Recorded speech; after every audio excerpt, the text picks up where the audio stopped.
ইলেকশনে না যায় এই সরকার বহুত বেকায়দায় পড়ে যাবে এবং বিএনপিও বেকায়দায় পড়ে যাবে।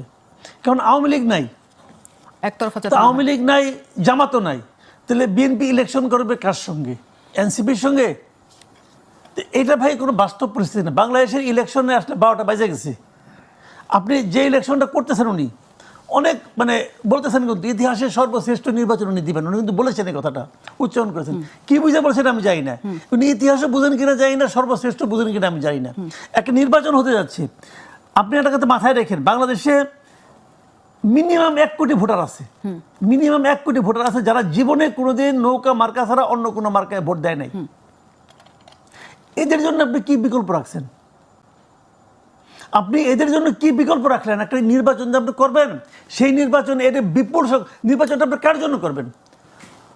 পলিটিক্যাল পার্টির জন্য নাকি সাধারণ মানুষের জন্য? নির্বাচন যদি সাধারণ মানুষের জন্য হয়, আজকে এসি বলেছেন সাধারণ মানুষকে তারা সম্পৃক্ততা চান। যদি সাধারণ মানুষের জন্য নির্বাচন হয়, তাহলে যে মানুষগুলো যাকে ভোট দিতে চায় যখন সেই মার্কাটা ওখানে না পাবে, তাহলে এটা নির্বাচন হলো?